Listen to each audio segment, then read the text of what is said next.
Morning, beautiful day. Welcome to Ashes to Rubies, our channel podcast. And we are here to bring you our experience through our addictions as a codependent and a alcoholic and drug addict. And so we do a morning devotional every day, a morning meditation, if you will. And so we read different books, and we're glad that you've joined us today. Anything new? This is Buddy the Pug. We're here to show you our progress, not perfection. We are here to show you our progress and not perfection. That's what it's all about, right? Yes. Yawn time. All right, should we get into it? Do you have anything profound that you would like to say? Any visual pictures of recovery this weekend or anything exciting? Oh, I got to see my disease, my affliction, my Morning, Matt. my codependency in full regalia. The regalia of codependency, excitaholic my addiction. problem has not been removed. That I am quite capable of very quickly going back to my need for ease and comfort. So without breaking too much anonymity, can you talk about that at all? Who do I take level? That out on? Me! What's more fun than a raging codependent? Nothing. I can't think of anything off my head. No, everything is more fun. Everything is more fun. And it's interesting how we can, what would be the right word? In addiction, we criminalize or monsterize the alcoholic or drug addict. And then for sure. But every addiction is the same because we're consuming something somewhere else. Mm-hmm. And so for the codependent or the food addict or the cutter or bulimic, whatever it is. We're the Walking Dead. The Walking Dead. So it's just a different view of consumption. And so I feel like me and my people get victimized as the monsters, and it makes sense too. Yeah, and I mean, it would, it's true you do. But addiction is all-consuming, and we are taking and destroying families, and like what it basically is disconnection from God. Mm-hmm. That's all it is. Mm-hmm. Because I need power, and so I need the power of God. So whatever the context is of your addiction, know that the hope is the power of God and being connected to Him on a daily basis. Mm-hmm. And so I don't recover from alcoholism daily. I connect to God daily. And so that's what we're all in a journey. And is it going to be perfect every day and every weekend? Thanks for your patience. It's not going to be perfect. Mm-hmm. But God's perfect love will cast out all our fears. So we're usually reacting to a fear, which causes us to panic. And then we go to our fear, Disappointment. Getting driven by fear is a beautiful thing. Get in the car. We're not getting out until I say we're getting out. But the beautiful thing is that we can reconnect to God and have power over what ails us. All right, we are in the May 31st. May 31st, not month. May 31st. And we have our draw. It's not today though, because it's not the first Monday of the month. Correct. So next Monday, if you do a share, like, or comment, we'll do a draw for a t-shirt and mail it out to you. So you will be put in a draw just because you commented and did something to connect with us. So comment or share one of our posts this week and we'll enter you into a draw. Yeah, for the whole month. We'll take everybody t-shirt, for a free t-shirt. Tank top, hat, Ashes to Rubies merch. Yeah, there you go. Cool. There it is. That's what's going to happen. The draw's going to be on Monday. Look at Matt is the forerunner for this month. He connects a lot. All right. So May 31st, readiness to serve others. Okay. Here's a quote out of the 12 and 12 called...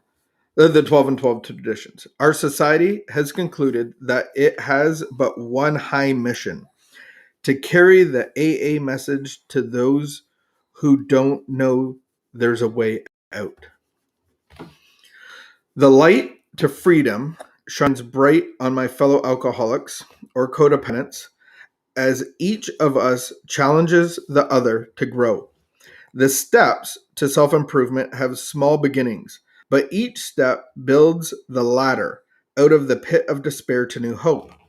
Honesty becomes my tool to unfurl the chains which bound me. A sponsor who is a caring listener can help me truly hear the message guiding me to freedom. I ask God for the courage to live in such a way that the fellowship may be a testimony to his favor.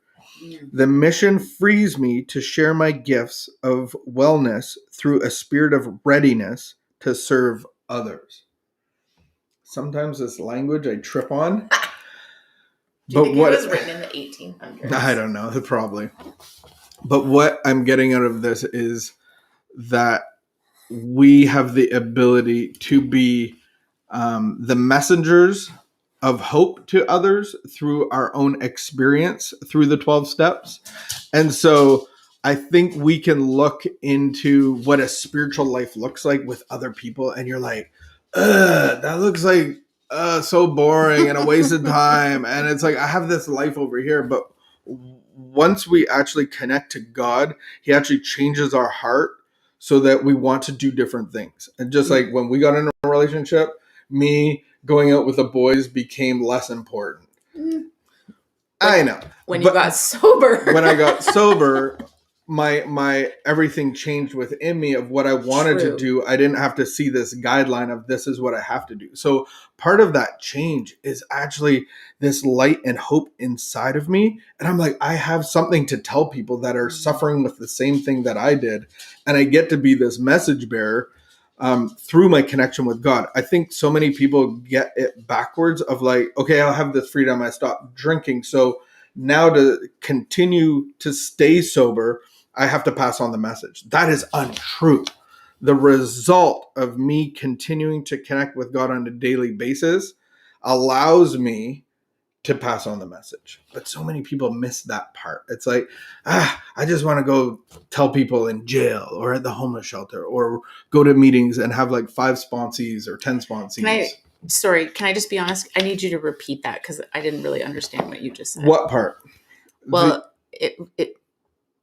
passing on the message doesn't keep me sober. Okay. Me connecting to God on a daily basis keeps me sober. And out of that relationship, my heart is guided to tell people about this connection. Okay. That they can be free from the connection of alcohol or drugs or codependency or whatever it is, whatever your line of transmission is, out of that connection that I have with God on a daily basis allows me to pass on the message. And so I think sometimes we forget that little part. We'll just go pass on the message and we'll have 10 sponsees and we'll be doing jail ministry and we'll be doing this and we'll be doing that. And we forget. I think it's our human nature to forget that connection with God is so important. And then we start doing all this work. And then, 5 years down the road or 10 years down the road, we're like, what's the point of all this? Thank you for re-explaining. So I think for me, part of my process or my progress of the connecting with God, because I got really busy for the doing part, especially running a rehab center and all that stuff. It's like, I have to connect with God to even go into that environment on a daily basis. And so for part of me, it's been this journey of connecting with God in this so imperfect way of, basically what you're saying is I can get really busy doing things, but actually forget to do the things that give me the energy and the power and the connection with God, which gives me the power and the energy to continue doing the things. So the problem is that there's a lot of things that I can do that I actually really like. I like being committed to doing those things. I get to tell other people, oh, this is what I do. I do this and I do that. And I go here and I go there. And I don't want to give any examples because I don't want to diminish the value of doing those things. But the thing that I don't talk about, the thing that I don't tell people is, that, I wake up in the morning and I connect with God and I have quiet time with God and I give God my day and I invite I invite God to show me the right thought or action. I invite God to redirect me if I'm doing something wrong. And that's like such a personal thing, but I don't get to tell other people about that, right? Like, I mean, that's not the fun thing to tell other people about, right? And so I can forget it. I can miss it. I can get actually too busy to have quiet time in the morning. And you actually, it's this delusion that we're actually connected to the power, but we're actually starting to connect to people and see their progress and be like, oh, that felt really good. Oh, I'm leading these 5 people through the steps. And when you do this stuff, it feels really good inside. And then we're going off course from this being powered by God. And so my experience of running a rehab center, me not being connected to God is very deadly. No, it's very apparent to the people around me. And so somebody can, if I'm not connected properly, you're going to set me off. And all of a sudden, I don't have the patience and tolerance and love that I need for somebody in early recovery. And then you wind up at the Ottawa mission and you got kicked out. And then I'm not a good representation of the power of God because I'm disconnected from the power and I don't have love and tolerance for you. So out of my connection to God, I get to pass on the message and be a service to others. It's such like, I just had this great example come to my mind of, I actually went away, obviously more than a year ago, with a couple of friends. And my friend drove us out of town in her Tesla. She has a Tesla SUV. And I had to, I parked at her house. And Can I get a Tesla one day when I grow up? Or you drop me off. And then she had to bring her cord. She's like, I got to bring my cord. Because she looked at where we were going and she to plug in the car. To plug in her car. Yeah. And so she brings her cord. Ooh. But then I don't think she plugged in her car while we were there. And then we were driving back and we were like, oh, we really wanted to get lunch. And so we were like dropping off one person somewhere and then dropping off someone else somewhere else. And she's like, yeah, that would be really great if we could go get lunch, but we can't actually go off the path because I only have this much battery left. And I did not plug in my car and this is how much battery I have left. And so I have to actually go right home and not do this thing that would be really great and would be really fun and probably would be very, a spiritual connection and, get to download our weekend. Like that would be great, but I can't. I actually have to go home and plug in my car. That is such a beautiful picture. I'm going to steal that and use that till the cows come home. But I can only serve my fellows if I'm plugged into the power of God. Yeah. Wow. And then I'm a disservice if I'm not. And over the course of a year or 5, if I'm not being powered, then I'm actually being a disservice because I'm taking you somewhere. And all of a sudden our car's dead and we're sitting on the road. And now it's like, okay, well, now I'm abandoned. And that did not happen. That's a beautiful picture. Yeah. Thank you so much. So as we go through our day, we are here to be a service to others through the power of God. And so I have to connect to the light to be a light to the world around me. So where in my life am I not being powered from God? Where in my life am I being run on the feel good of being able to pass on the message, but my message isn't coming from the daily connection to the power?